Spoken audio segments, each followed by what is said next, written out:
Muy bien, hermanos, muy buenas noches con todos. ¿Sí se me escucha bien? ¿Sí?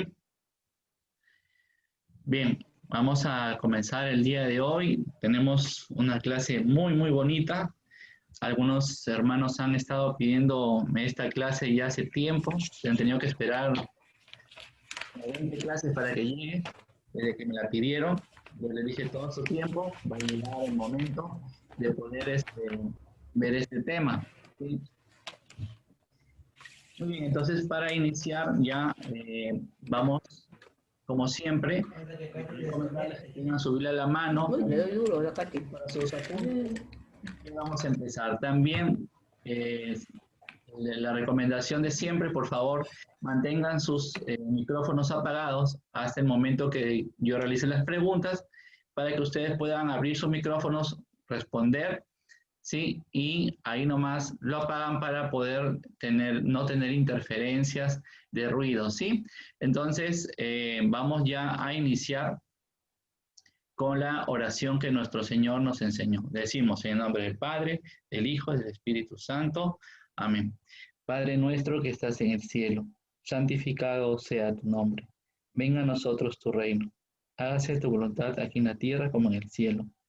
Danos hoy nuestro pan de cada día. Perdona nuestras ofensas, así como nosotros también perdonamos a los que nos ofenden. No nos dejes caer en la tentación y líbranos del mal. Amén. Iniciamos esta clase en el nombre del Padre, del Hijo y del Espíritu Santo. Muy bien, entonces hoy día nos toca, hermanos, ver el tema de María, ¿sí?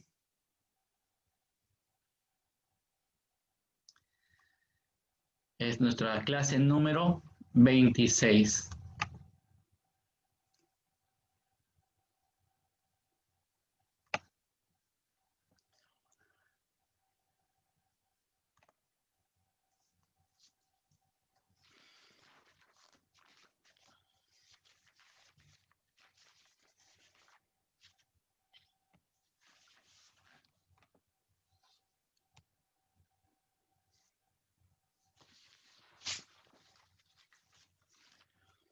Bien, se escucha decir por ahí a los protestantes que los católicos adoramos a María, ¿sí? O también se le escucha decir, tratan de desprestigiar a nuestra madre diciendo que es una mujer como las demás. Incluso estábamos escuchando una canción en el momento que estábamos esperando, ¿no? Que hablaba de esto también. Bien, hermanos, hay que decir que María no es una mujer como las demás, más bien tiene un lugar especial en el plan de salvación de la humanidad. ¿Por qué? Porque fue destinada, ¿no? Al ser destinada madre de Jesús, hijo único de Dios, se transformó en la más grande criatura, pues Dios le puso sus ojos en ella. Lamentablemente, nuestros hermanos separados buscan cualquier pretexto para atacar a María.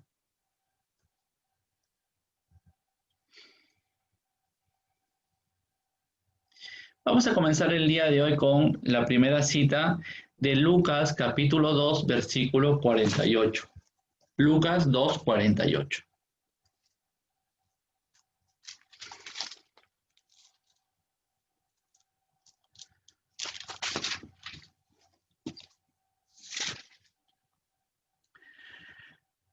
Lucas capítulo 2, versículo 48 dice, sus padres se emocionaron mucho al verlo. Su madre le decía, hijo, ¿por qué nos has hecho esto? Tu padre y yo hemos estado muy angustiados mientras te buscábamos. Entonces, hermanos, aquí nadie como María puede llamar a Jesús hijo mío. ¿Sí? Ella es la única que puede decir hijo mío de Jesús. Ahora vamos a buscar Lucas capítulo 1, versículo 48. Lucas 1, 48. Lucas capítulo 1, versículo 48 dice, porque se fijó en su humilde esclava, y desde ahora todas las generaciones me llamarán feliz. Entonces, hermanos, tenemos este tan grande privilegio, ¿no? Que a María se le destaca sobre todos y todas las generaciones, sobre todo de todos nosotros y sobre todas las generaciones. Así que todos los cristianos en adelante, ¿sí?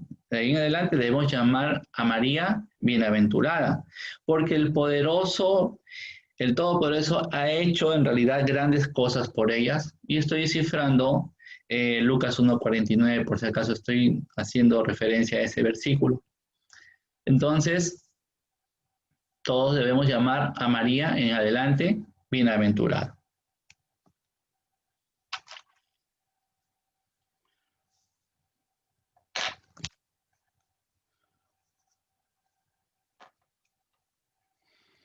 Bien, vamos a ver ahora que María es modelo de cristiano. Si uno quiere ser un buen cristiano, puede tomar a María como un modelo perfecto de cristiano. Para esto vamos a ver Lucas 1:45. Lucas capítulo 1, versículo 45.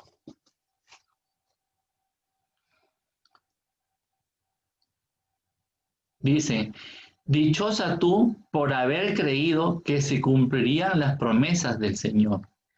Dichosa tú por haber creído que se cumplirían las promesas del Señor. Entonces, hermanos, María, al creer, se vuelve grande por su fe, ¿sí? Entonces, aquí nosotros decimos que María tiene tiene grandeza por la fe que posee. Buscamos ahora Lucas 1:38. San Lucas capítulo 1, versículo 38. San Lucas 1:38 dice, dijo María, yo soy la servidora del Señor, hágase en mí tal como has dicho. Y después la dejó el ángel, ¿sí? Entonces, también, aparte de ser un modelo de fe, es un modelo de obediencia. María es modelo de obediencia.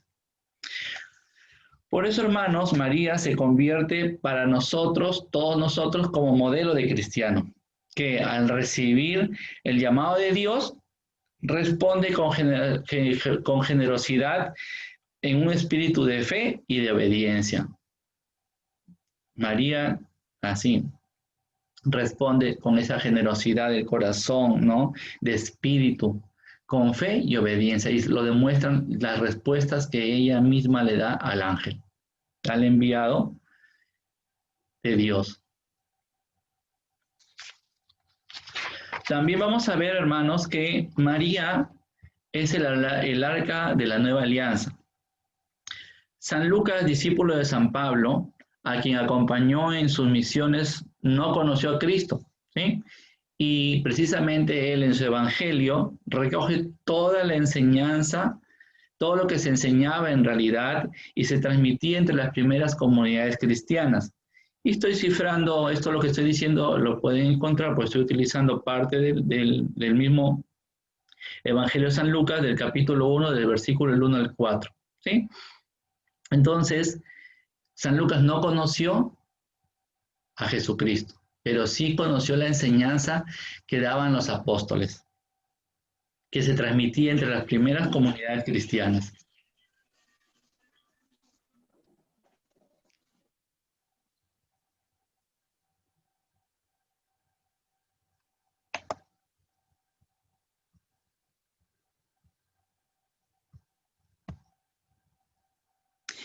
Bien, entonces, les decía, por él, por San Lucas, tenemos ahora constancia de la infancia de Jesús, de la relevancia que María tenía desde el inicio de la iglesia y la vida de la iglesia primitiva narrada en los Hechos de los Apóstoles. Se cree que ambas son parte de una misma obra terminada entre el año 63 a 64 después de Cristo. Entonces, ya sabemos que San Lucas escribió su Evangelio y los Hechos de los Apóstoles más o menos terminado el año 63 o 64 después de Cristo. ¿Sí? Ahora, San Lucas en su Evangelio, en el primer capítulo, desarrolla un tema, ¿no?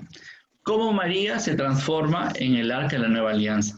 Y lo vamos a ver, los textos, vamos a revisar los textos relacionándolo con el Antiguo Testamento. Vamos a relacionar el Nuevo Testamento con el Antiguo Testamento con respecto de ser el arca de la nueva alianza. Entonces, continuemos. Le decía que vamos, San Lucas, en su primer capítulo de su Evangelio, desarrolla el tema cómo es María que se transforma en el arca de la nueva alianza. Y vamos a estudiar ahorita, haciendo una comparación, el Nuevo Testamento con el Antiguo Testamento.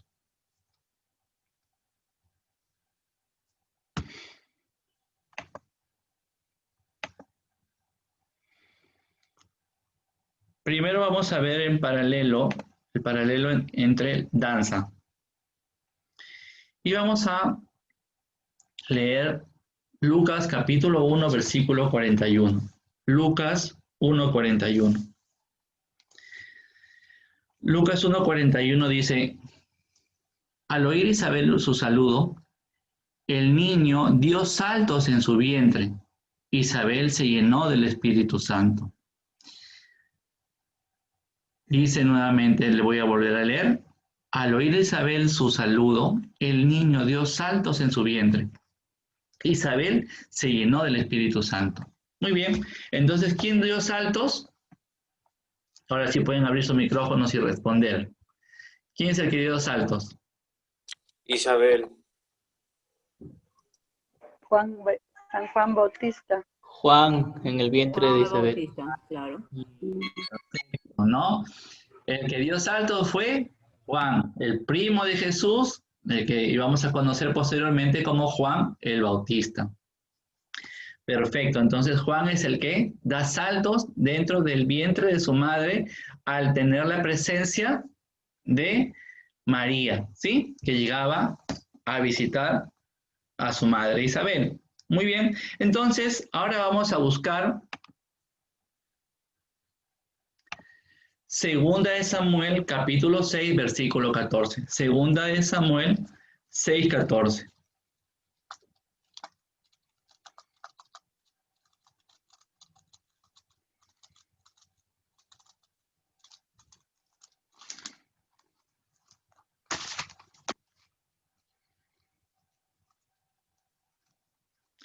Segunda de Samuel 6, 14.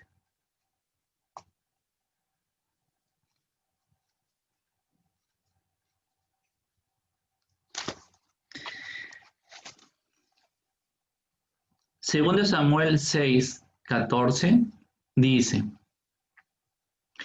David bailaba y hacía piruetas con todas sus fuerzas delante de Yahvé, vestido solo con un efod de lino. ¿Sí? Si nosotros leemos el contexto de esta parte, dice que David bailaba y hacía piruetas con todas sus fuerzas delante de Yahvé, vestido solo con un efod de lino. Muy bien, entonces, si leemos el contexto, vamos a ver que el arca de la alianza, de la antigua alianza, ¿sí? Donde estaban depositadas las tablas, ¿no? De la ley, había salido en lo que nosotros conocemos, los católicos conocemos como una procesión, ¿sí? Había salido, la llevaban en andas, el arca. Y David, el rey David, iba danzando delante del arca, ¿sí? Entonces, hay este paralelismo entre los saltos de Juan el Bautista en el vientre de su madre, al tener la presencia de la Virgen María, que ya estaba, se puede decir, embarazada de Cristo, ¿sí? Entonces, hay este paralelismo. Entonces, tenemos nuevamente David danza delante del arca de la antigua alianza y Juan el Bautista danzó delante de María el arca de la nueva alianza. Vamos a ver el tema de visita. Y para esto vamos a buscar Lucas capítulo 1, versículo 43. Lucas 1:43. Lucas 1:43 dice, ¿cómo he merecido yo que venga a mí la madre de mi Señor?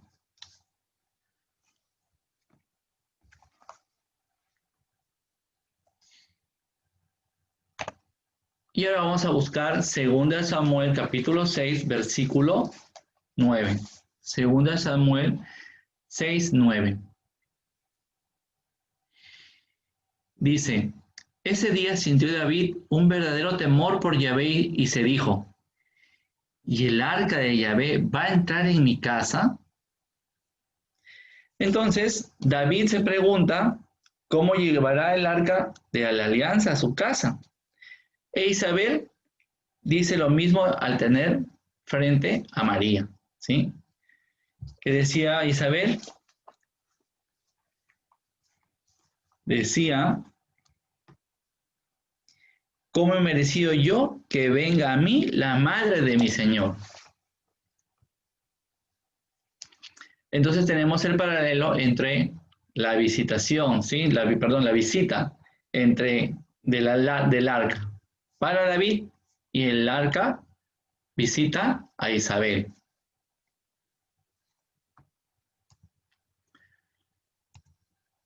Vamos a ver el paralelismo también en los 3 meses.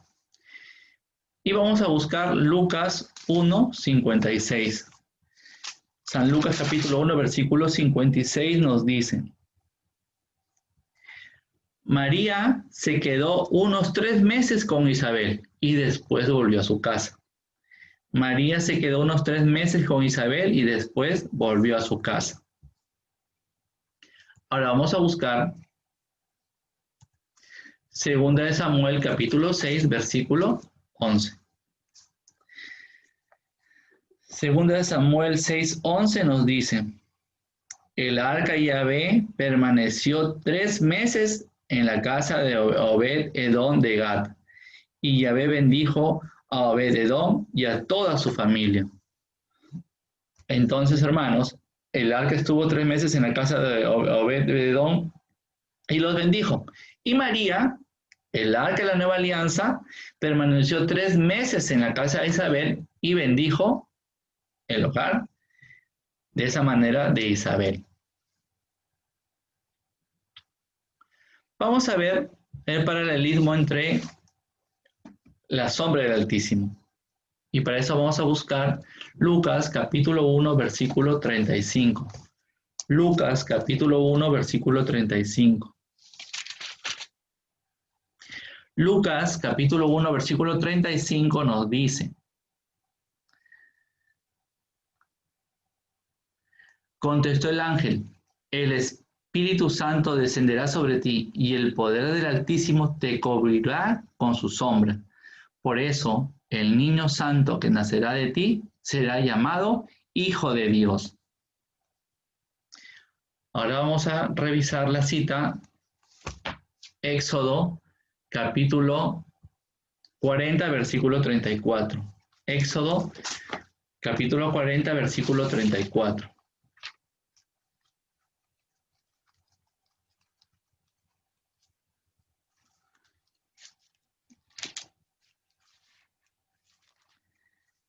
Éxodo capítulo 40, versículo 34 dice, entonces la nube vino a cubrir la tienda del encuentro y la gloria de Yahvé llenó la morada.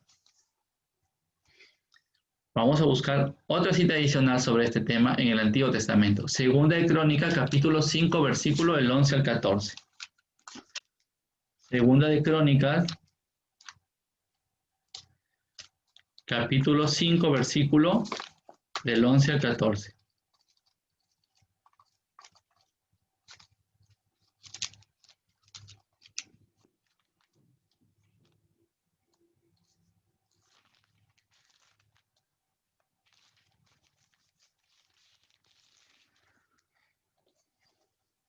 Segunda de Crónicas 5, del 11 al 14 dice, cuando los sacerdotes salieron del santuario, porque todos los sacerdotes que se llevaban presentes se habían santificado sin hacer distinciones de clases, mientras que todos los levitas cantores, Asaf, Emán, Jedutún, con sus hijos y hermanos, vestidos de lino fino, estaban de pie al oriente del altar tocando címbalos, salterios y cítaras, y con ellos 120 sacerdotes que tocaban las trompetas. Cuando pues se oyeron al mismo tiempo y al unísono los que tocaban las trompetas y los cantores alabando y celebrando a Yahvé, cuando alzaron la voz con las trompetas y con los címbalos y otros instrumentos de música para alabar a Yahvé, diciendo, porque es bueno, porque es eterno su amor. Y en ese momento la casa se llenó de la nube de la gloria de Yahvé, y los sacerdotes no pudieron continuar en servicio a causa de la nube, porque la gloria de Yahvé llenaba la casa. Entonces, hermanos, la nube, la gloria de Yahvé, llenaba el lugar donde se encontraba el arca de la alianza. Lo mismo, de igual forma, nos dice que la sombra del Altísimo llenó a María, el arca de la nueva alianza. Vamos a ver precisamente el tema del arca. Y vamos a buscar Lucas capítulo 2, versículo 5. Lucas 2, 5.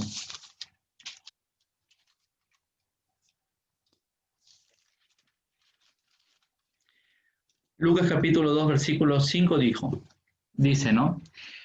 Allí se inscribió con María, su esposa, que estaba embarazada. Entonces encontramos la cita donde María ya está embarazada de Jesús. Ahora vamos a buscar Primera de Reyes, capítulo 8, versículo del 9 al 10.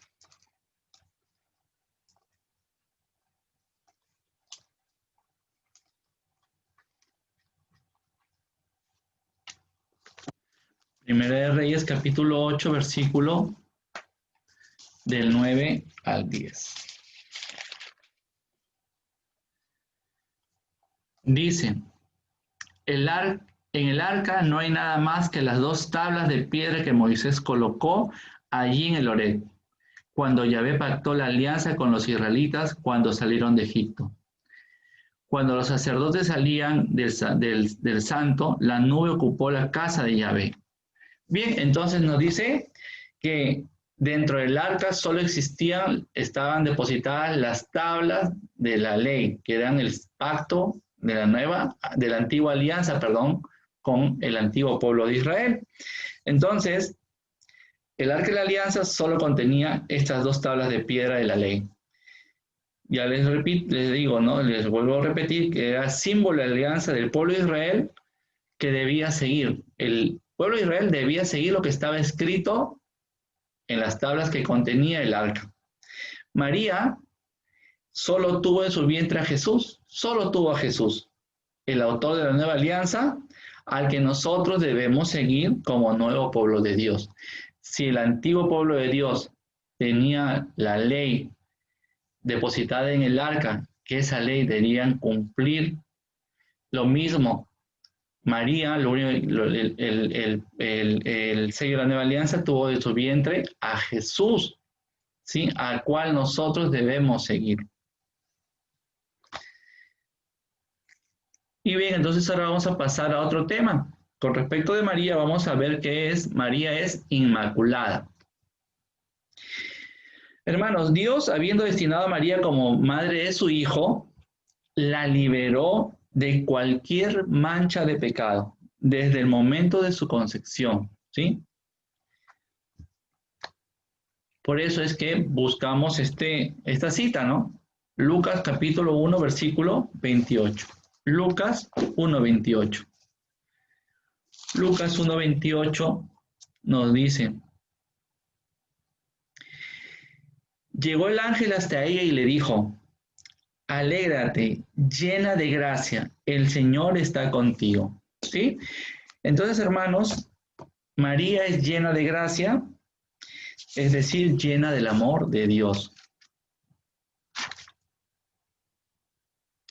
Ahora vamos a buscar Apocalipsis capítulo 12, versículo del 13 al 17. Apocalipsis 12, del 13 al 17.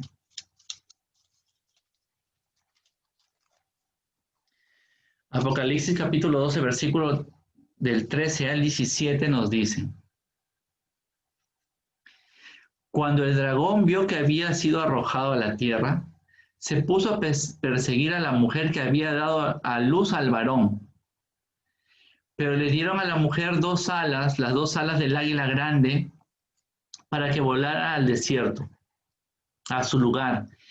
Allí será mantenida lejos del dragón por un tiempo, 2 tiempos y mitad de tiempo.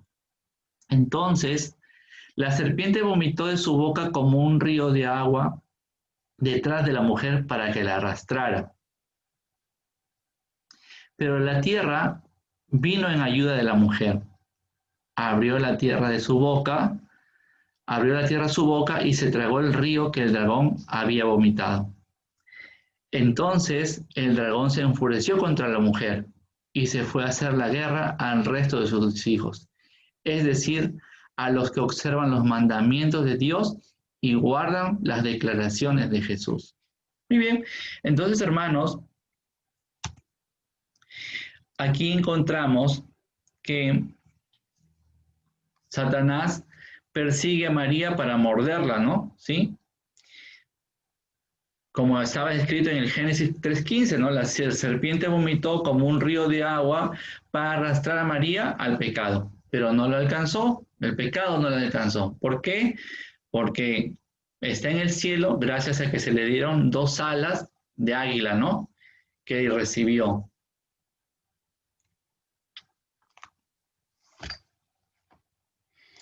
Por eso María es inmaculada. Estaba llena del amor de Dios, llena de la gracia de Dios desde su concepción y nunca ha tenido pecado.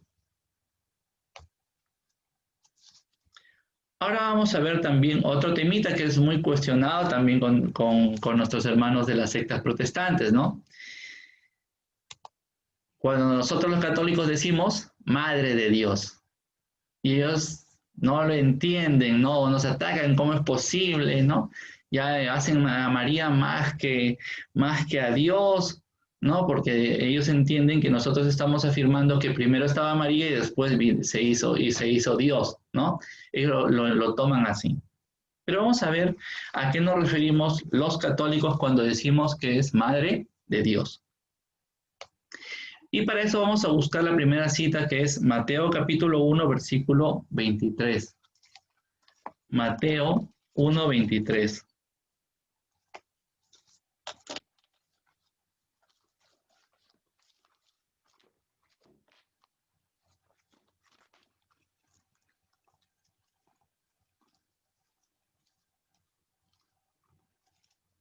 Muy bien, a ver, Mateo capítulo 1, versículo 23 nos dice: La Virgen concebirá y dará a luz un hijo, y le pondrán por nombre Emmanuel, que significa Dios con nosotros.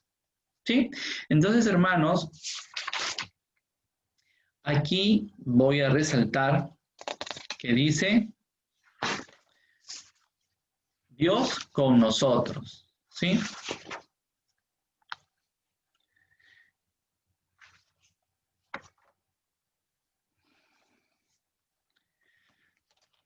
Emmanuel, Dios con nosotros.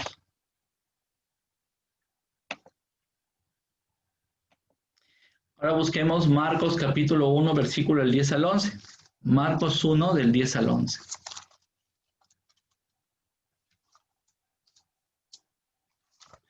Marcos capítulo 1, versículo del 10 al 11 nos dice: Al momento de salir del agua, Jesús vio los cielos abiertos. El Espíritu bajaba sobre él como la paloma, mientras escuchaban estas palabras del cielo: Tú eres mi Hijo, el amado, mi elegido. Entonces, hermanos, resaltemos que se escucha una voz del cielo que dice: Tú eres mi Hijo. Entonces pregunto, ¿el Hijo de Dios ¿Qué es, hermanos? ¿Me pueden responder?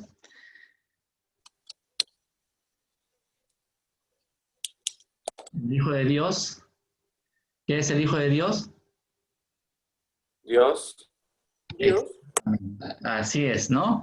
A veces no lo pueden entender muchos de nuestros hermanos separados, por ejemplo, los testigos de Jehová, ¿no? Ellos dicen que Jesucristo es la primera criatura creada por Dios, pero que no es Dios. Claro, con poderes especiales, pero que no es Dios, ¿no? Entonces, es como cuando nosotros tenemos el hijo del tigre, es tigre, el hijo del hombre es hombre, y el hijo de Dios es Dios. Ahora vamos a buscar Gálatas capítulo 4, versículo 4. Gálatas 4, 4.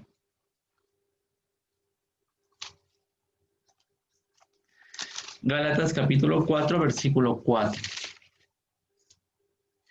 Dice, pero cuando llegó la plenitud de los tiempos, Dios envió a su Hijo, que nació de mujer y fue sometido a la ley.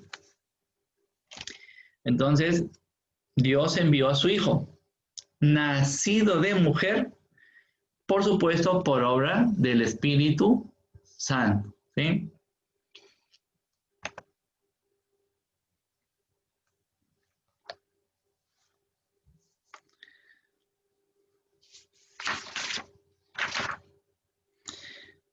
Ahora vamos a buscar San Lucas capítulo 1, versículo del 31 al 32. San Lucas capítulo 1, versículo del 31 al 32.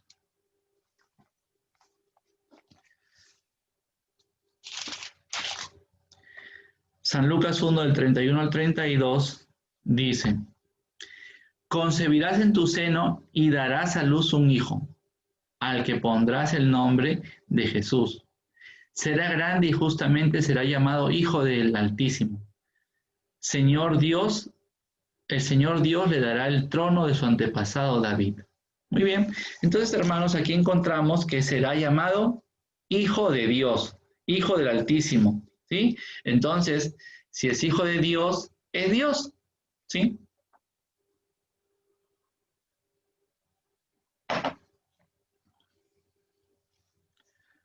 Continuamos con la cita de Juan capítulo 14, versículo 16. Juan 14, 16. Juan 14, 16 dice, y yo rogaré al Padre, y les dará otro protector que permanecerá siempre con ustedes. Entonces dice, yo rogaré al Padre.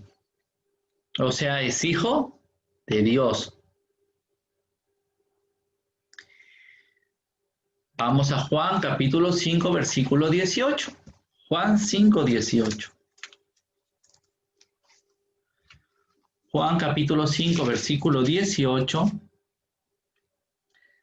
Dice, y los judíos tenían más ganas todavía de matarle, porque además de quebrantar la ley del sábado, se hacía a sí mismo igual a Dios, al llamarlo su propio Padre. Entonces, así lo entendían los judíos, hermanos, que Jesús es Dios por decir que era su hijo. Clarísimo, ¿sí? Entonces, hermanos, María dio a Jesús el cuerpo humano, ¿sí? Sin embargo, al tratarse del cuerpo que pertenece a la persona del Verbo, María se transforma en la madre del Verbo, que es Dios, que es la segunda persona de la Trinidad. Por eso nosotros decimos que María es la madre de Dios, ¿sí? De ese Dios que se hizo hombre, que estuvo entre nosotros y que llamaba a su padre, ¿sí? Ser hijo de Dios es que yo soy, o sea, yo soy Dios, así era Jesús. Al decir a los judíos, al escuchar a los judíos que él mencionaba, mi padre, mi padre, mi padre, al referirse a Dios, ellos entendían automáticamente que estaban ante Dios mismo. Y por eso también nosotros decimos que María, al dar el cuerpo humano de Jesucristo hecho hombre, que es Dios, es madre de Dios.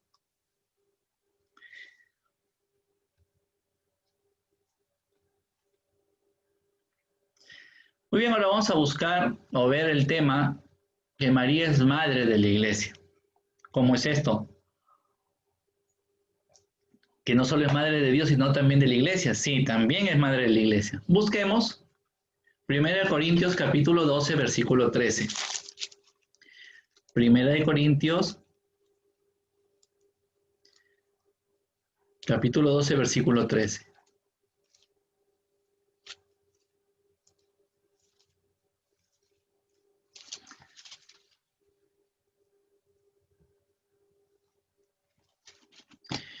Primera de Corintios capítulo 12, versículo 13 dice: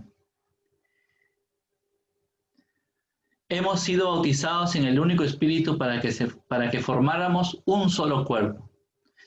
Ya fuéramos judíos o griegos, esclavos o libres, y todos hemos bebido del único espíritu.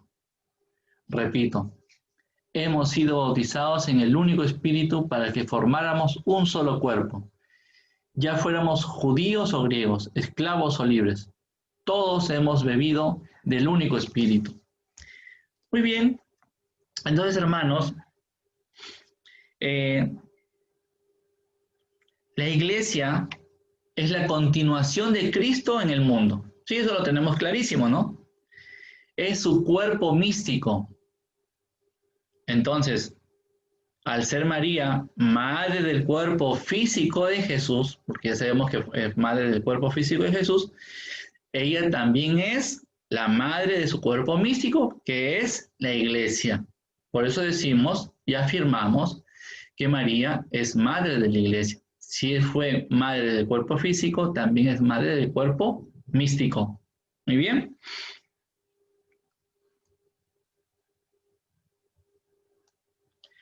Vamos a ver también otro tema muy controversial dentro de María, ¿no?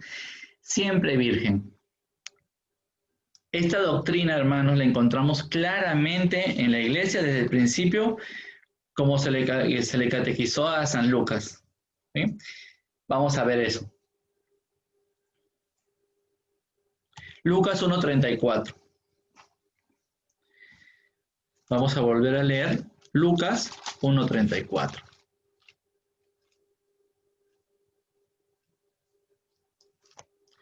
Lucas 1:34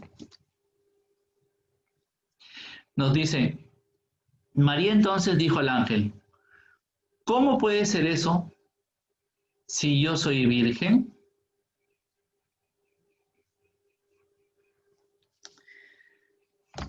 Entonces, hermanos, aquí vemos en el diálogo con el ángel Gabriel primero muestra el compromiso de María, ¿sí? Y que dice, es virgen. Y yo voy a hacer un paréntesis para poder revisar esta Biblia, que es la traducción de la Sagrada Escritura del Nuevo Mundo, que es la que utilizan los testigos de Jehová. Que en realidad de traducción no tiene nada, le llamaría más bien adulteración de las Sagradas Escrituras del Nuevo Mundo, ¿sí? Hemos leído Lucas 1:34, ¿sí? De la Biblia, le acabamos de leer de la Biblia latinoamericana. Pero vamos a ver qué dice la Biblia de los testigos de Jehová. Lucas 1:34. Dice: pero María dijo al ángel: ¿cómo será esto? Puesto que no estoy teniendo coito con varón alguno. ¿Se dieron cuenta de la diferencia?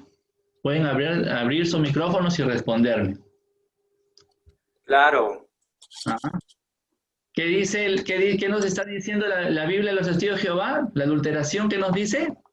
Que María ya no es virgen al concebir. ¿No? De que dice algo, o sea, primero que incluye una palabra que no está en ningún texto bíblico, ¿sí? menciona la palabra coito, ¿sí? Dice, no estoy teniendo coito, dice, ¿no? Con varón alguno. Es más, dice, ¿cómo será esto puesto que no estoy teniendo? ¿Qué quiere decir que sí tenía? En ese momento no está teniendo, dice, ¿no? Miren cómo cambian todo el sentido de la palabra de Dios. Con tal de desprestigiar a María. ¿Ya? Y se inventaron y metieron la palabra coito que no está. Si nosotros revisamos la traducción protestante Reina Valera, que es la que utilizan prácticamente la gran mayoría, y nos vamos a Lucas 1:34, lo vamos a leer.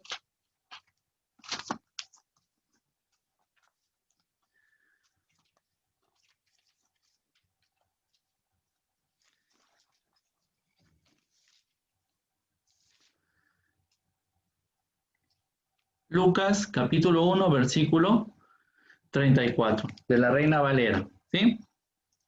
Dice, entonces María dijo al ángel, ¿cómo será esto? Pues no conozco varón, no conozco varón. Entonces en la traducción que utilizan casi todas las sectas protestantes, dice eso, que es básicamente lo mismo que la latinoamericana, y que si leemos la traducción de estudio católica, que es la Biblia de Jerusalén, va a decir lo mismo. La adulteración está en la pseudobiblia de los testigos de Jehová, ¿sí? Entonces, lo hacen con el afán de atacar a María y de justificar muchísimos de sus pensamientos, ¿no? Ellos crean cosas, afirman cosas, y ¿qué hacen? Adulteran la Biblia para poder basarse en esa Biblia para justificar sus pensamientos. Pero es una adulteración. Bien, entonces,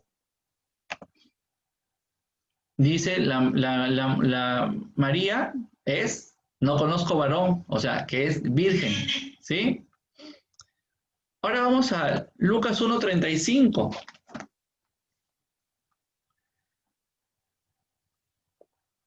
Lucas 1:35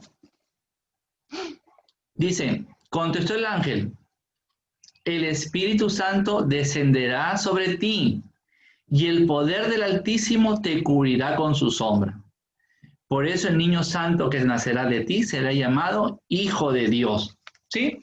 Entonces, dice, el Espíritu Santo descenderá sobre ti y el poder del Altísimo te cubrirá con su sombra. Por eso el niño santo que nacerá de ti será llamado Hijo de Dios. Entonces, hermanos, Jesús fue concebido por obra del Espíritu Santo. Hay que aclarar algo aquí. Porque alguna vez, yendo justamente a dictar el curso de apologética a una parroquia acá en la ciudad de la diócesis de Chiclayo, en la ciudad de Chiclayo, el taxista me llevó y resultó que me habló antes de entrar y resultó que el taxista era protestante. Y me decía que Jesucristo, lo que me afirmaba era que Jesucristo no era hijo de Dios, o sea, no era hijo del Padre, sino hijo del Espíritu Santo. Porque decía que él se basaba en esta lectura al decir que el Espíritu Santo descenderá sobre ti.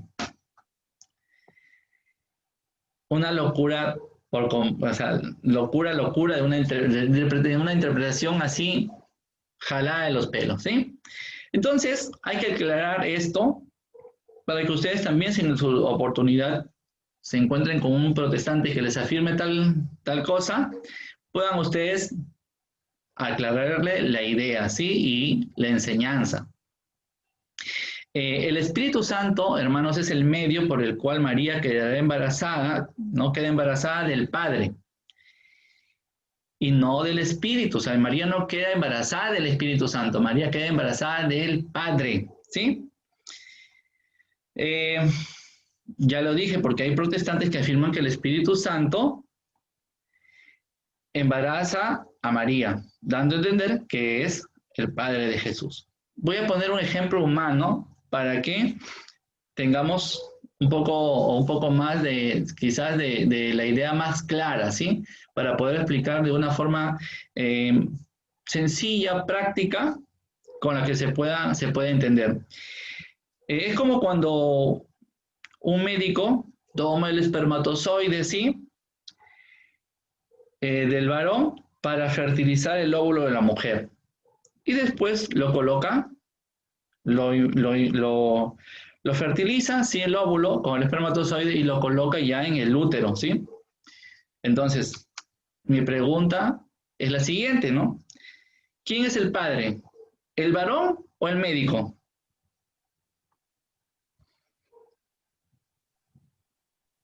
Pueden responder, hermanos. El varón. Varón. El varón, por supuesto, ¿no? ¿Sí? Entonces, de igual forma, Jesucristo. Puedes utilizar este ejemplo práctico para desterrar, se puede decir, ese pensamiento, esa idea que hay entre algunos de los protestantes al decir que Jesucristo fue engendrado por el Espíritu Santo, o sea, y que afirmar que el Espíritu Santo, como dando a entender que el Espíritu Santo es el Padre de Jesucristo, ¿ya? Entonces puedes utilizar este ejemplo. Continuemos con Isaías 7:14. Isaías capítulo 7, versículo 14.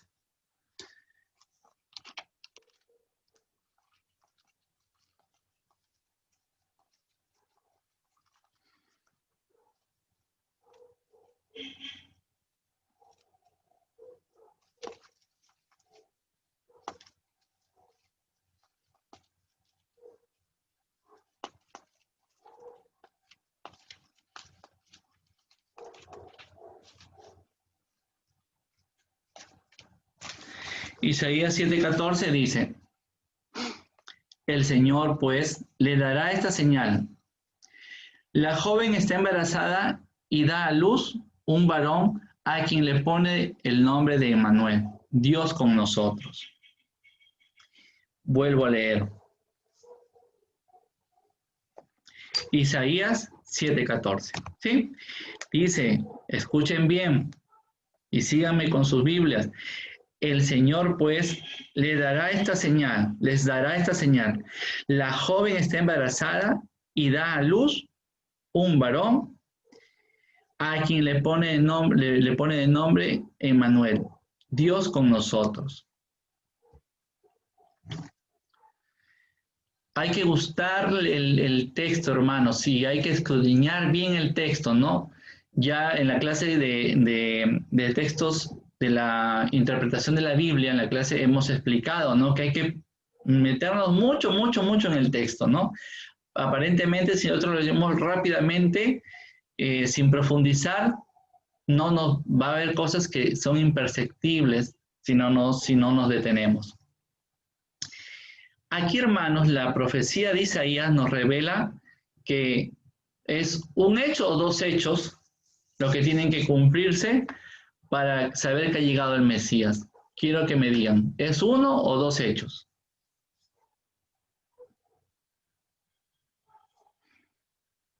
A ver, ¿quién se anima a responder?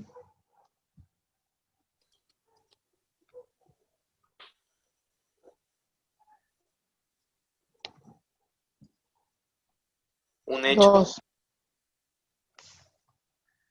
A ver. Dos hechos. Bien, vamos a ver. Dice, ¿no? La Virgen concibe, ¿sí? Es uno. Y de ahí viene la letra I, ¿sí? Da a luz. Concibe y da a luz. La Virgen concibe y da a luz. Los protestantes toman solo la primera parte, ¿no? Asumen que María tuvo un parto como cualquier mujer, perdiendo su virginidad en ese momento. No, aquí dice y, o sea, el milagro, ese milagro del cual nace Jesucristo, y es la profecía de Isaías, la profecía tiene dos partes que tienen que cumplirse. Que la Virgen tiene que concebir siendo virgen y tiene que dar a luz siendo virgen. ¿Sí? Porque no puedes quedar, o sea, si pongo en tu pensamiento, me pongo el pensamiento protestante, ¿cómo puede María quedar embarazada sin tener relaciones? Porque para quedar embarazada una mujer normal, tiene que tener relaciones y por consecuencia perder la virginidad. El protestante te va a decir por un milagro de Dios, ¿sí? Por obra de Dios. Y no les entra en la cabeza que dice ahí, y esa virgen dará a luz. Así como fue embarazada, así también por un milagro da a luz. Y es virgen. Antes durante y después del parto, en realidad. María es siempre virgen. Por eso tenemos que tener en cuenta que ahí dice ahí, y. Si no dijera la mujer, la virgen concebirá nada más. Esta será la señal. Una virgen concebirá será la señal. No, la señal dice que la virgen concebirá y dará a luz. Son dos señales para saber que el Mesías, el Emmanuel, el Dios con nosotros, ha llegado. ¿Sí? Y ahí se cumple con María.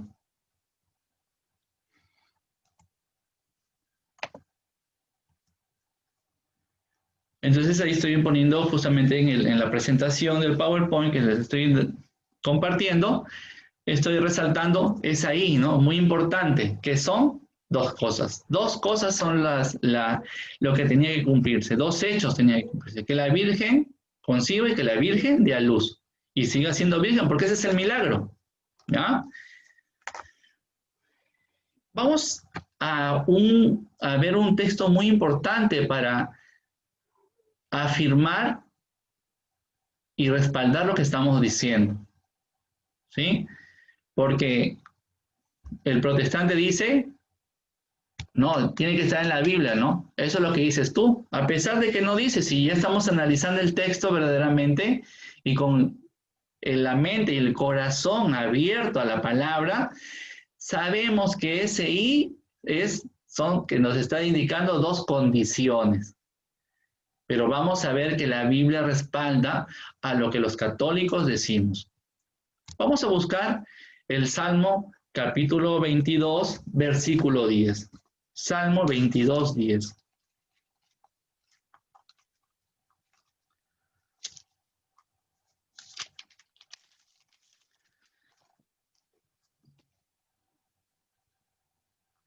Salmo capítulo 22, versículo 10. Dice, me has sacado del vientre de mi madre. Me has sacado del vientre de mi madre. Me has confiado a sus pechos maternales. Bien, hermanos, entonces vamos a recordar algo. Que recordemos que Jesús, estando en la cruz, ¿sí? Orando, él estaba en la cruz orando. ¿Se acuerdan qué era la palabra de Jesucristo? ¿Se acuerdan? ¿Se acuerdan qué decía Jesucristo en la cruz? ¿Alguien que me ayude a ver? ¿Alguien que quiera participar? ¿Qué decía Jesucristo cuando estaba en la cruz? ¿Mm? ¿Se acuerdan de Dios mío, Dios mío? ¿Sí? Dios mío, perdónalos porque no saben lo que hacen. Perdónalos porque no saben lo que hacen. ¿Por qué me has abandonado? Ah, ya. ¿Sí? Dios mío, comenzaba, ¿no? Dios mío, ¿por qué me has abandonado? Perdónalos, Dios mío, perdónalos porque no saben lo que hacen. ¿Sí? Entonces, hermanos, regresemos al Salmo 22.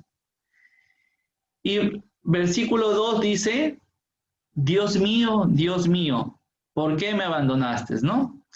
Las palabras que lanzo no me salvan, y mi Dios de día me llamó y no me atiendes de noche. Bueno, seguimos leyendo y nos vamos a dar cuenta que Jesucristo en la cruz estaba orando. Jesucristo en la cruz hace suyo el Salmo 22.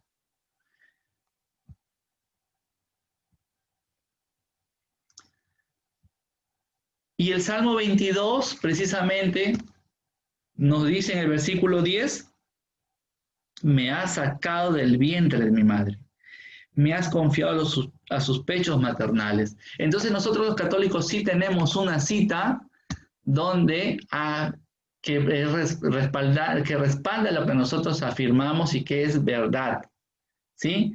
Que María fue virgen antes y después del parto. ¿Por qué? Porque Dios mismo los sacó a Jesucristo del vientre de María.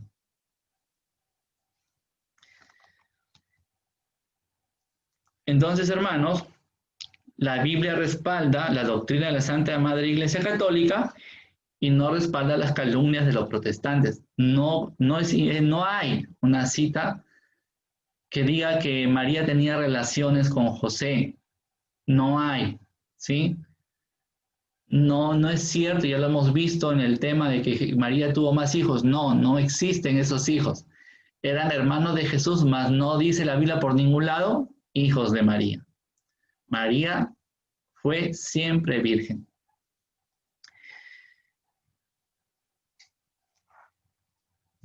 Entonces vamos ahora a buscar otra cita. Mateo capítulo 1, versículo 22. Mateo 1, 22. Mateo capítulo 1, versículo 22 dice, todo esto sucedió para que se cumpliera lo que había dicho el Señor por boca del profeta, ¿sí? Todo esto. Miren, no dice, eso tenía que cumplirse. Si fuese una sola cosa, le hubiese dicho, eso tendría que cumplirse. No dice así el texto. El texto dice todo, o sea, habla de varios, ¿sí? De dos, porque ya habla de decir todo, es de plural, ¿sí? De varios. ¿Perfecto? Si no dijera, eso tenía que cumplirse. No dice eso, nada más. Dice, todo eso tenía que cumplirse o suceder para que la promesa hecha por Dios sea realidad, que el Mesías estaba entre nosotros, había llegado el Mesías. Entonces, por eso es muy sabroso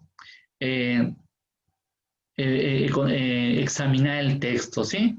Entonces ya hay una palabra, a veces es imperceptible, como les digo, por eso hay que detenernos y profundizar en el texto y leerlo varias veces, hasta en realidad encontrar esas cositas que parecen ocultas, que no están ocultas, sino que nosotros, por la lectura rápida que a veces hacemos, no nos percatamos.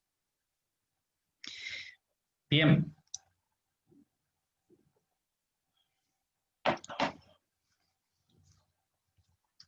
Ahora, hermanos, vamos a buscar Mateo capítulo 1, versículo 25. Mateo 1, 25. ¿Qué nos dice? Y sin que hubieran tenido relaciones, dio a luz un hijo, al que se le puso por nombre Jesús. ¿Sí? Y sin que hubieran tenido relaciones, dio a luz un hijo, al que puso por nombre Jesús. Muy bien. Entonces,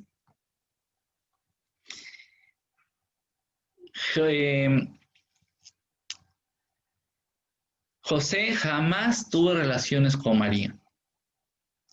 Esta cita nos afirma que Jesús nació por obra del Espíritu Santo.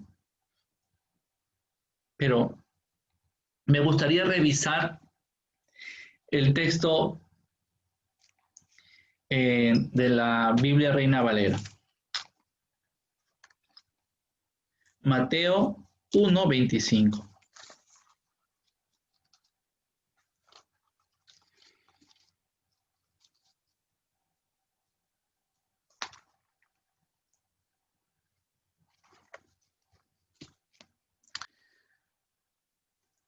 Porque con este versículo, en la traducción de latinoamericana, como les dije, está adaptada para un fácil entendimiento al latino, ¿sí?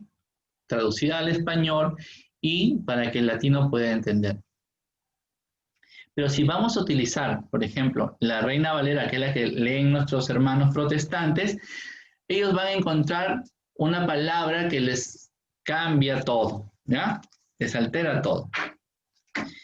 Y vamos a escuchar el versículo. Dice, pero no la conoció, escuchen, pero no la conoció hasta que dio a luz a su hijo primogénito y le puso por nombre Jesús. Vuelvo a repetir. Pero no la conoció hasta que dio a luz a su hijo primogénito y le puso por nombre Jesús. Entonces, hermanos, los protestantes entienden con esta cita que después de haber dado a luz a Jesucristo, María tuvo relaciones con José. ¿Por qué? Porque ellos malinterpretan la palabra hasta, diciendo que después sí tuvieron relaciones. Con su traducción así. Y la Biblia de Jerusalén, la traducción de Estudio Católica también dice lo mismo. Pero es una mala interpretación de la palabra hasta. ¿Ya? Vamos a poder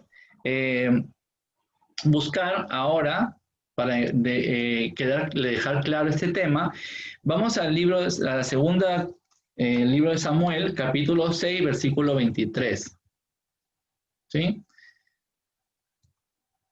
Segunda Samuel 6, 23.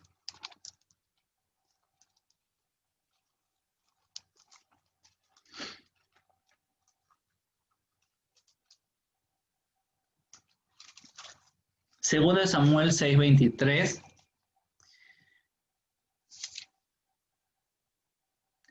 Dice, vamos a leer la Biblia latinoamericana, ¿sí? Dice, y Mical, hija de Saúl, no tuvo hijos. Ahí está traducida para un fácil entendimiento. Vamos a leer la Reina Valera, que lo mismo también básicamente dice la de Jerusalén católica, ¿ya? Vamos a 2 Samuel, capítulo 6, versículo 23.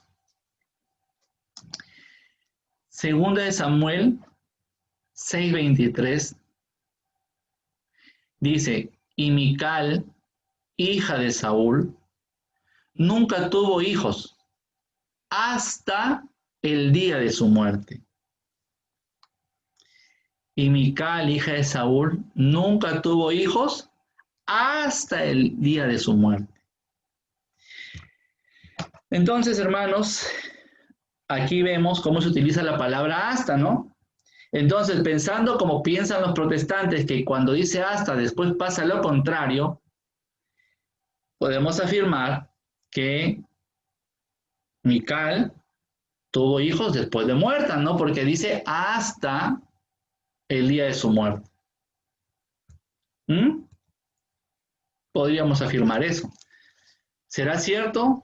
¿No será cierto? Por supuesto que no es cierto, ¿no? No puede tener hijos después de muerta, pero dice, se utiliza la palabra hasta. Bien, vamos a ver otra cita. Salmo 110:1. El Salmo 110, capítulo 110, versículo 1.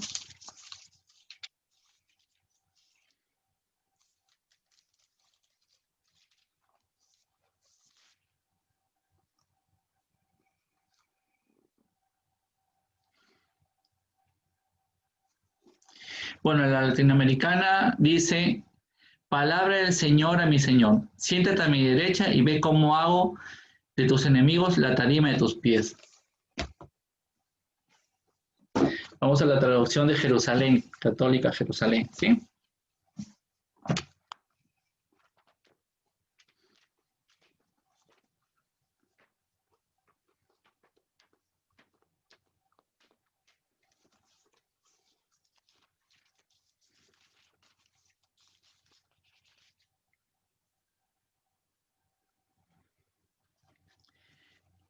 La traducción católica de Jerusalén, de estudio, dice, oráculo de Yahvé a mi Señor, siéntate a mi diestra hasta que haga de tus enemigos estrado de tus pies, hasta que.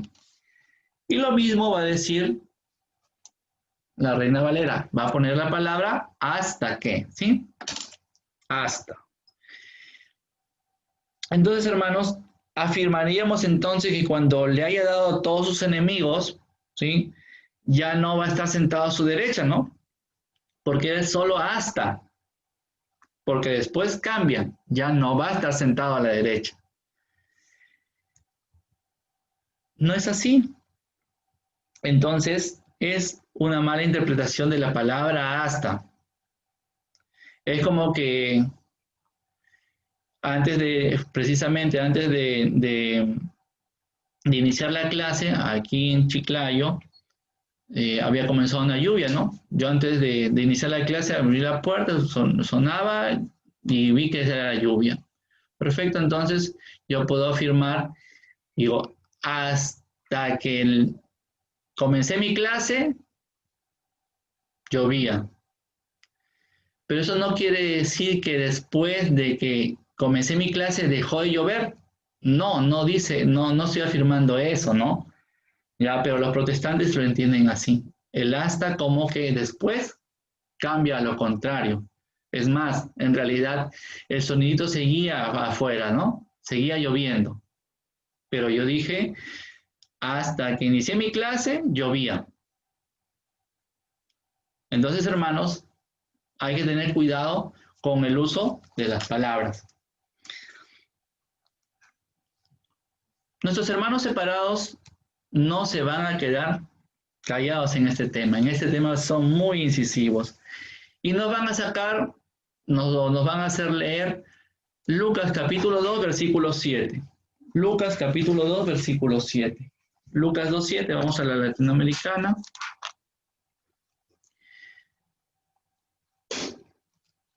Lucas capítulo 2, versículo 7.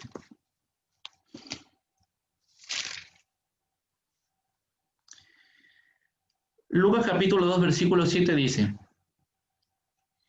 y dio a luz a su hijo primogénito, lo envolvió en pañales y lo acostó en un pesebre, pues no había lugar para ellos en la sala principal de la casa. Ya ves, hermano, dice ahí que dio a luz a su hijo primogénito, el primero de sus hijos, o no es el primero de sus hijos. Así le llamamos al primero, por eso se llama primogénito, porque es el primer hijo de muchos hijos. Así nos dicen los protestantes, ¿no? Entonces, hermanos, hay que entender que el primogénito, como lo entendemos nosotros, no es como se entendía en esa época. Vamos nuevamente a Isaías capítulo 7, versículo 14. Vamos a regresar a Isaías 7, 14.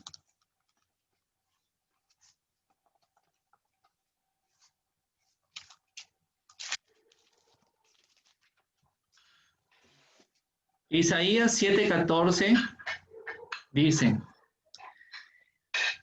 el Señor pues les dará esta señal, la joven está embarazada y da a luz un varón a quien le pone el nombre Emmanuel, Dios con nosotros. Anteriormente habíamos leído la cita y nos habíamos concentrado en la palabra, en la letra I, ¿sí? Ahora vamos a concentrarnos en que dice un varón, ¿sí?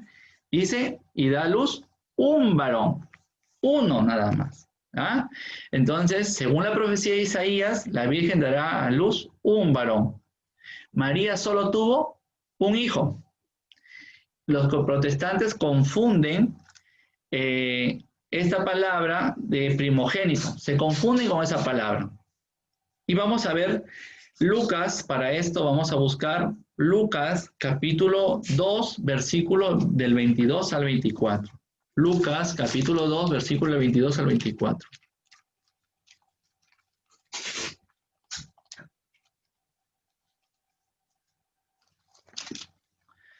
Lucas capítulo 2, versículo del 22 al 24, dice, asimismo, cuando llegó el día que, de acuerdo con la ley de Moisés, debían cumplir el rito de la purificación, llevaron al niño a Jerusalén para presentarlo al Señor. Tal como está escrito en la ley del Señor, todo varón primogénito será consagrado al Señor.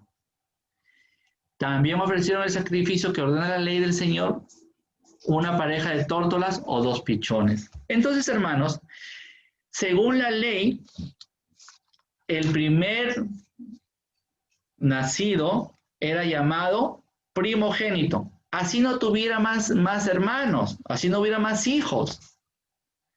Porque la primogenitura era en relación a la ley, que era que se entregaba, se consagraba al primer nacido a Dios.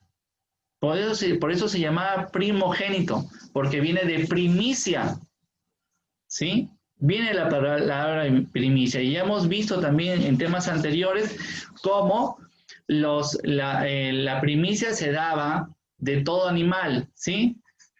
Se llamaban primicias, todos los animales, para sacrificio, incluso para Yahvé, ¿sí? Entonces, como se llamaba el nombre de Dios en el Antiguo Testamento. Entonces, las primicias del ganado, ¿sí? Se daban para sacrificio. Y dice también la palabra que decían, rescatarás al hijo del hombre y a la cría del animal impuro. Rescatar significaba no vas a matar. Entonces, no matabas al primogénito hijo del hombre, a pesar de ser consagrado a Yahvé y ser primicia, y también al del animal impuro, porque por supuesto, si lo tocabas, te volvías impuro tú. Entonces, por eso dice rescatar. Entonces, el término primogénito viene de la primicia, que era ser consagrado a Dios. Entonces, no tiene nada que ver con cuando nosotros en nuestro idioma pensamos que primogénito es el primer nacido de varios. No, no tiene que ver en relación a eso, sino a la primicia en la ley de Moisés, ser consagrado a Yahvé. Perfecto, entonces,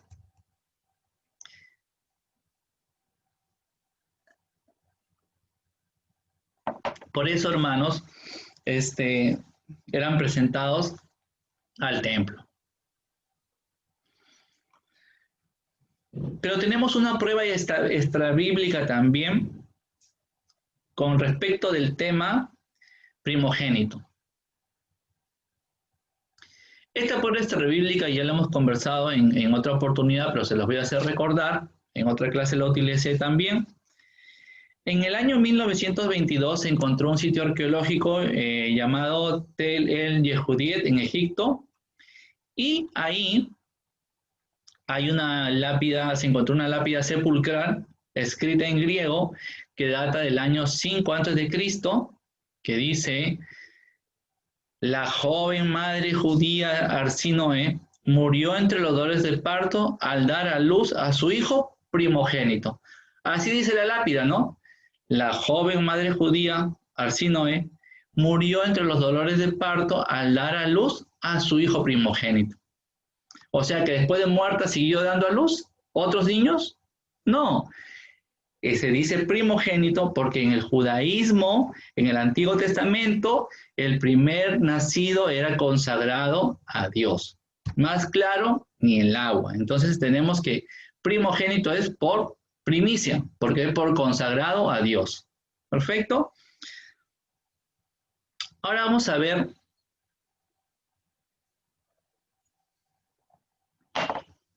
la cita, pasaje bíblico en realidad, Mateo capítulo 1, versículo del 1 al 16.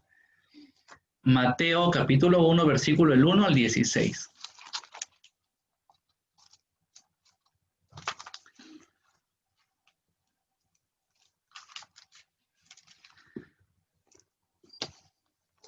Mateo del 1 al 16,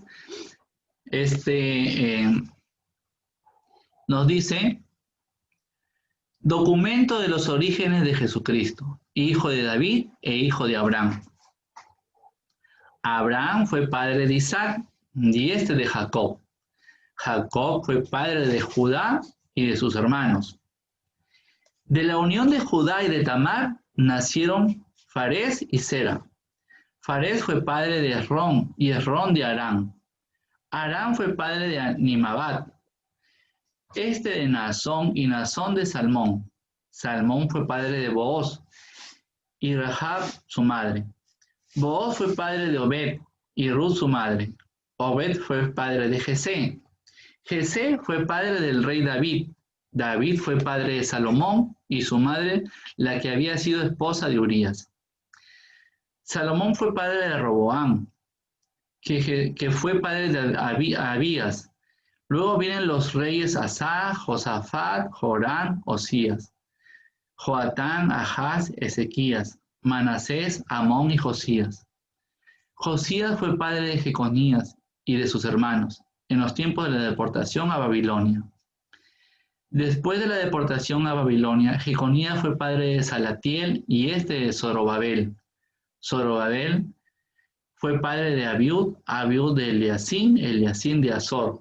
Azor fue padre de Sadoc, Sadoc de Aquín y de Eliud. Eliud fue padre de Eleazar, Eleazar de Matán y de Jacob. Jacob fue padre de José, esposo de María, de la que nació Jesús, llamado Cristo. Entonces, hermanos, lo que acabamos de leer es precisamente la genealogía de Jesús completa, ¿sí? Pero vamos a escudriñar la palabra, vamos a profundizar y vamos a centrarnos en algunos textos para darnos cuenta de algo muy importante. Y vamos a revisar el texto de la siguiente manera. Mateo capítulo 1, versículo 1 al 2 y versículo 11 y versículo 16. Lo voy a leer nuevamente. Documento de los orígenes de Jesucristo, hijo de David e hijo de Abraham. Abraham fue padre de Isaac y de Jacob. Jacob fue padre de Judá y de sus hermanos. Versículo 11. Josías fue padre de Jeconías y de sus hermanos en tiempo de la deportación a Babilonia. Versículo 16. Jacob fue padre de José, esposo de María, de la que nació Jesús, llamado Cristo. Muy bien. Entonces, hermanos, aquí en la genealogía de Jesús, cuando nos damos cuenta en realidad, cuando algún padre tuvo más hijos, se deja constancia, ¿no? Y dice así, ¿no? Y dice, y sus hermanos. Fue padre de tal y sus hermanos. Fue padre de Pepito y sus hermanos. Fue padre de Carlitos y sus hermanos, ¿sí? Y en el caso, en el versículo 16, cuando habla de Jesucristo, no dice de Jesucristo y sus hermanos. Primero hay que resaltar eso. No dice y sus hermanos. O sea que la teoría de que Jesús tuvo más hermanos queda desterrada por completo, es falsa. En la genealogía se dice bien claro que solo fue Jesús, ¿ya? Eso es lo primero que hay que destacar. Segundo de lo que tenemos que destacar es que en el caso de Jesús dice que Jesús nació de María, ¿ya? Y que de la cual dice,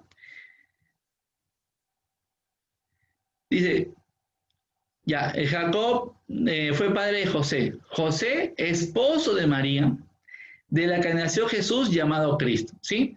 Aquí no dice que José es el padre de Jesús. Tampoco dice eso. Dice que José es esposo de María porque la desposó, o sea, él se la llevó, ¿sí? Por el mensaje que le envió Dios, ¿sí? Entonces tomó a María. Pero en la genealogía bien claro dice que es esposo, pero más no dice que es padre de Jesucristo. ¿Ah? José tampoco tocó jamás a María. Jamás. Él tuvo una misión en la tierra de ser el padre de Jesucristo, el padre humano, ¿no? Para la sociedad era su padre. Pero él sabía, José sabía que no era su hijo. Lo crió como un hijo, ¿sí? Tenía esa bendición de Dios, que Dios mismo tener que velar por el Hijo de Dios. Y tenía, realmente de quién era esposo. María era esposa de Dios, ¿sí? Entonces, jamás José tocó a María. Entonces, hermanos, queda clarísimo, ¿no? En la genealogía, esta constancia. Ahora vamos a ver el tema de que María fue asunta al cielo. Y vamos a regresar al Apocalipsis, capítulo 12, versículo del 1 al 5. Apocalipsis, capítulo 12, versículo del 1 al 5.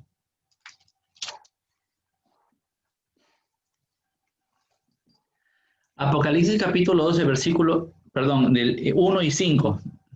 Bueno, voy a repetir la cita. Apocalipsis, capítulo 12, versículo 1 y 5. Dice, apareció en el cielo una señal grandiosa, una mujer vestida de sol, con la luna bajo sus pies y una corona de 2 estrellas sobre su cabeza. Y la mujer dio a luz un hijo varón, que ha de gobernar a todas las naciones con vara de hierro. Pero su hijo fue arrebatado y llevado ante Dios y su trono. ¿Sí? Entonces dice que apareció en el cielo una mujer, María, ¿sí? Que dará a luz a Jesús, el Rey de todas las naciones. Eso es lo que significa, hermanos. ¿Sí?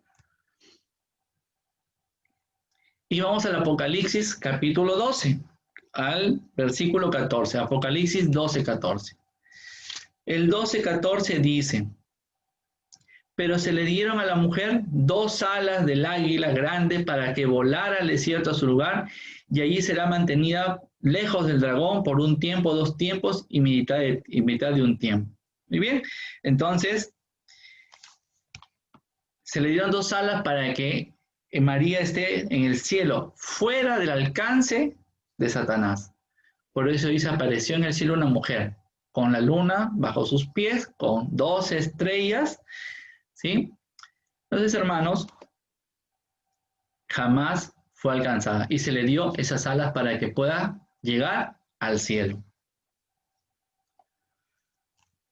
Entonces, por eso nos decimos que María fue asunta al cielo. En el versículo 1 y 5 nos damos cuenta que se habla de María, porque es la madre de ese niño que venía a regir a todas las naciones. Ahora veamos que María es intercesora.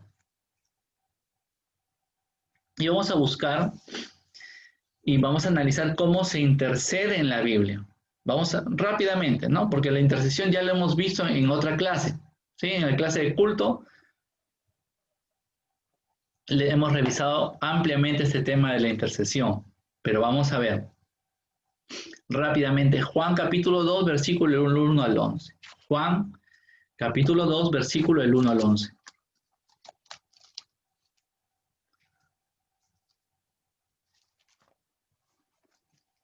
Juan capítulo 2, versículo 1 al 11, dice, 3 días más tarde se celebraba una boda en Caná de Galilea, y la madre de Jesús estaba allí. También fue invitado Jesús a la boda con sus discípulos. Sucedió que se terminó el vino preparado para la boda, y se quedaron sin vino. Entonces la madre de Jesús le dijo, no tienen vino.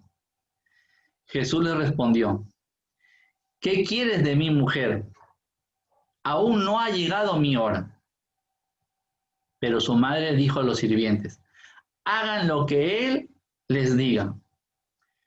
Había allí 6 recipientes de piedra, de los que usaban los judíos para sus purificaciones, de unos 100 litros de capacidad cada uno. Jesús dijo, llenen de agua esos recipientes, y los llenaron hasta el borde. Saquen ahora, les dijo, y llévenle al mayordomo. Y se lo llevaron. Y ellos se lo llevaron. Después de probar el agua convertida en vino, el mayordomo llamó al novio, pues no sabía de dónde provenía, a pesar de que lo sabían los sirvientes que habían sacado el agua. Y le dijo, todo el mundo sirve al principio el vino mejor. Y cuando ya todos han bebido bastante, les dan el de menos calidad, pero tú has dejado el mejor vino para el final. Esta señal milagrosa fue la primera, y Jesús la hizo en Caná de Galilea. Así se manifestó su gloria y sus discípulos creyeron en él. Entonces, hermanos, basta con leer esta cita bíblica, ¿sí?, para darnos cuenta que María es intercesora.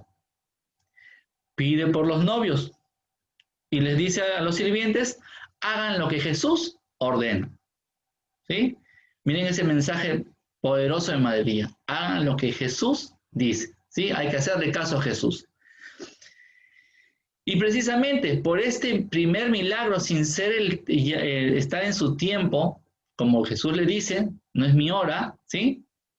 Este primer milagro, que es intercesión de María, es el motivo por el cual los discípulos de Jesús comenzaron a creer en Jesús a partir de ese momento.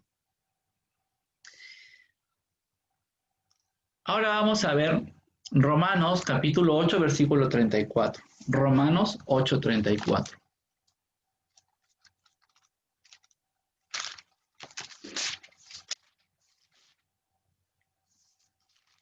Romanos capítulo 8, versículo 34, dice,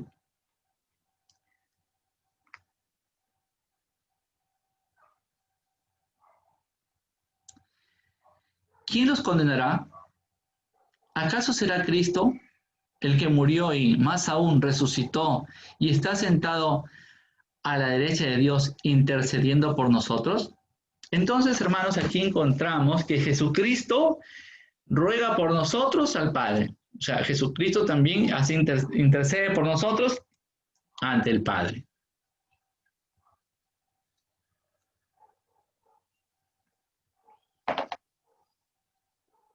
Ahora busquemos Romanos 8, 26.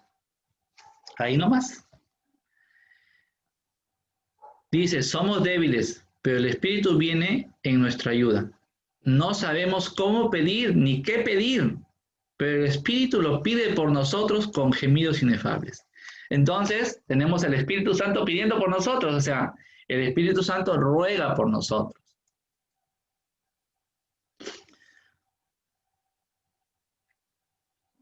Vamos ahora a ver Apocalipsis capítulo 5, versículo 8.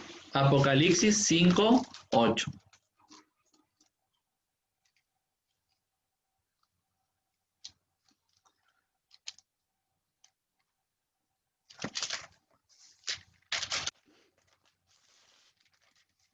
Apocalipsis capítulo 5, versículo 8 dice, cuando lo tomó, los 4 seres vivientes se postraron ante el Cordero. Lo mismo hicieron los 24 ancianos que tenían en sus manos arpas y copas de oro llenas de perfume, que son las oraciones de los santos. ¿Mm? El perfume son las oraciones de los santos. Esas copas llenas de perfume eran las oraciones de los santos. Entonces encontramos, hermanos, que los 24 ancianos interceden por los seguidores de Cristo, presentando las oraciones de los santos. Los santos son los que han logrado alcanzar la gracia de Dios, ¿sí? Entonces, los 24 ancianos interceden, presentando las oraciones de los santos. Entonces, rápidamente vemos que intercesión está presente en la Biblia, de Jesús, del Espíritu Santo, de los ancianos, de los santos mismos y, por supuesto, de María. María es intercesora. Y la conclusión de este tema, hermanos, es que María es virgen por siempre.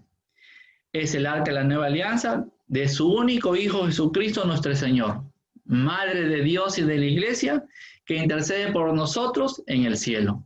Esa es la conclusión de nuestro tema, hermanos, del día de hoy. Muy bien. Así que ahora vamos a entrar a la rueda de preguntas. Quiero saber si hay alguna pregunta, alguna duda que tengan para realizar, algo que quieran opinar. algo que nos quieran también compartir. Muy bien, a ver, si no, también pueden escribir por el chat, si no pueden abrir sus micros, pueden escribir al chat. Mano, Sí, dígame hermana. ay, está bien.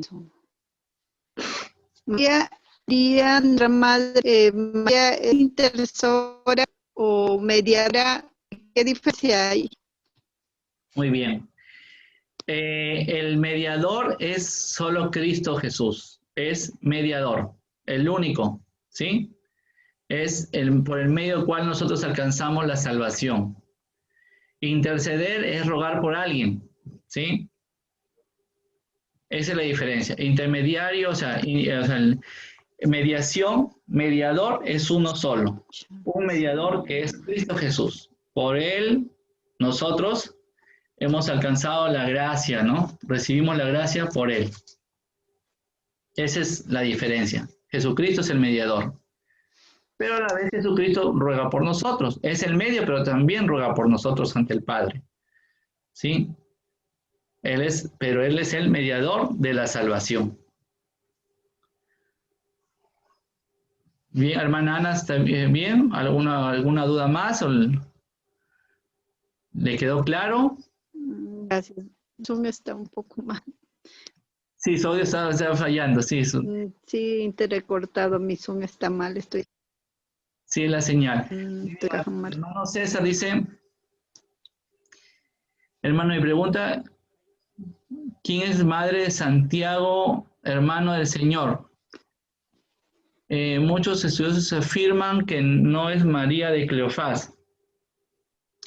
Hermanos, ciñéndonos al texto, o sea, definitivamente sabemos eso, ¿no? En la clase número 4, Hermanos de Jesús, que lo pueden revisar, que está en nuestro canal, en el canal de YouTube, Biblia Apologética, pueden buscar ahí las clases, están grabadas y pueden revisar los temas.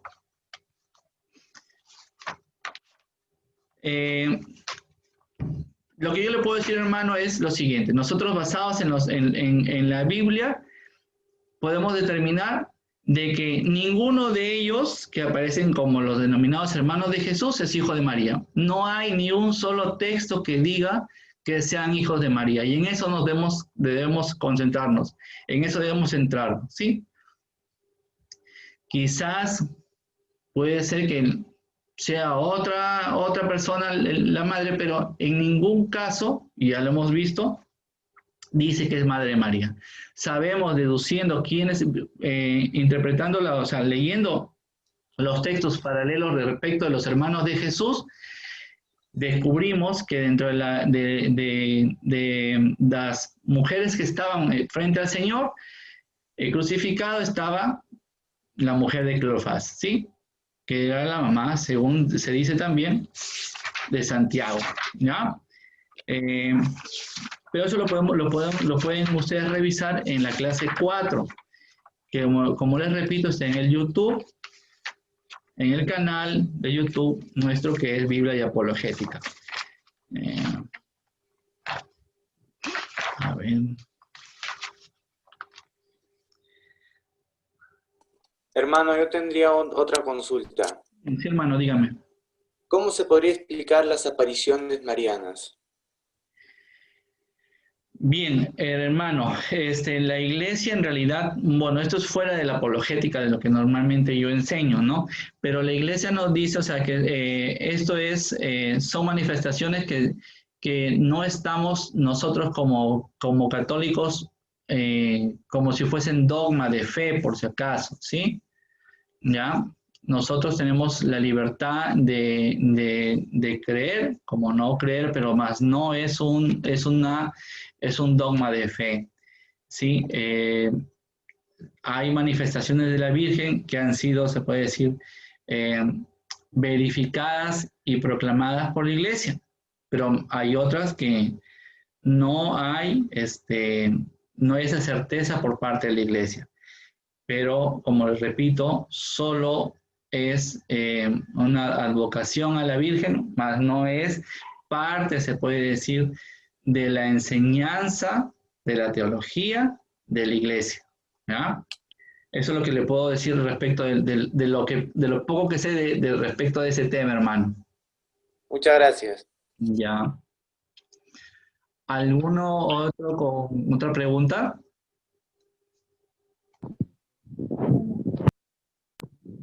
Hermano, buenas noches. Hermano César, dígame. Una pregunta, en algunas Biblias, en la parte del Génesis, en la que la mujer aplasta la cabeza de la serpiente, dice él, en otra dice ella. Y en las representaciones marianas también sale a María aplastando de la Inmaculada Claro, Concepción, sí, la cabeza de la serpiente. lo que pasa es que, a ver, Pero es que ¿dónde, en qué Biblia dice él? ¿Sabe qué traducción? en la de Jerusalén y en la latinoamericana dice ella. A ver, vamos a ver. Génesis 3.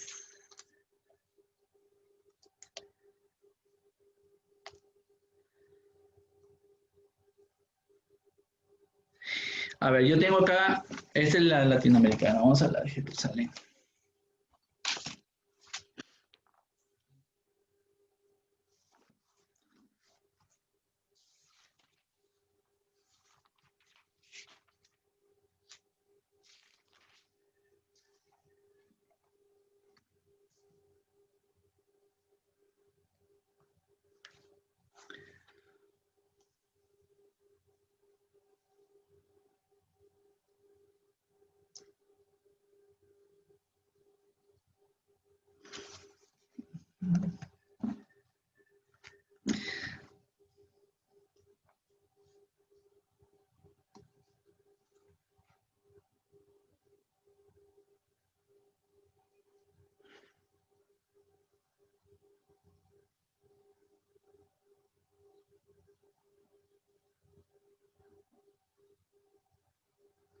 Muy bien, hermano. Dice, sí, tiene razón, aquí dice, pondré enemistad entre ti y la mujer, entre tu linaje y su linaje. Él te pisará la cabeza mientras acechas tú su alcázar. Bien, entonces sí, pero si usted lee en la misma Biblia de Jerusalén, si la tiene la comentada, se va a dar cuenta que nos dice que cuando dice él se refiere al hijo de la mujer, ¿sí? Al hijo al hijo de la mujer. Y cuando se habla de la mujer, ¿sí? Se hace referencia a María. ¿Y quién es el hijo? Hermano César, ¿quién es el hijo de María?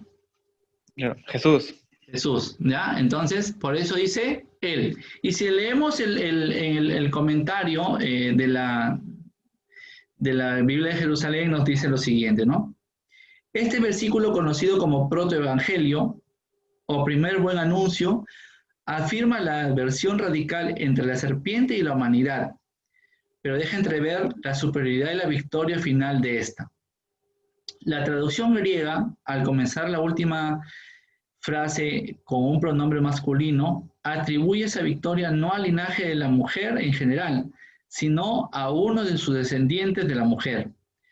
Así queda esbozada la interpretación mesiánica de este texto, presente ya en la exégesis judía antigua, y recogida y explicitada luego por muchos padres de la Iglesia. Junto con el Mesías va incluida su madre. De ahí que la interpretación mariológica de la traducción latina, Ixat conteret captum tu, se haya hecho tradicional en la Iglesia. ¿Perfecto? Entonces, en la misma Biblia de Jerusalén nos aclara este tema, ¿sí? Entonces, se refiere a él por el hijo de esa mujer, que es una persona que viene a ser Jesucristo mismo. Bien, ¿alguna otra pregunta?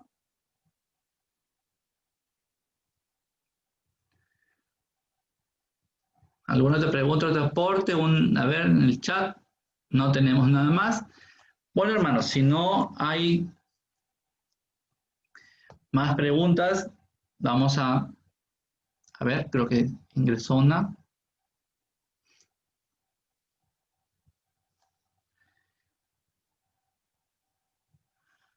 ¿Dónde quedan? Preguntan, ¿dónde queda grabado? Las clases están grabadas en el canal de YouTube, ¿sí?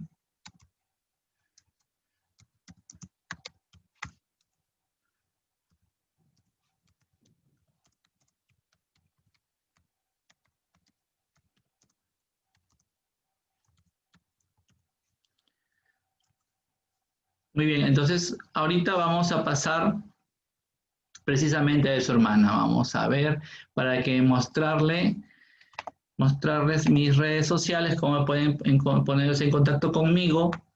Está mi Facebook, ¿no? Mi correo electrónico también. Y ahí aparece el canal de YouTube donde publicamos todas estas clases, ¿sí?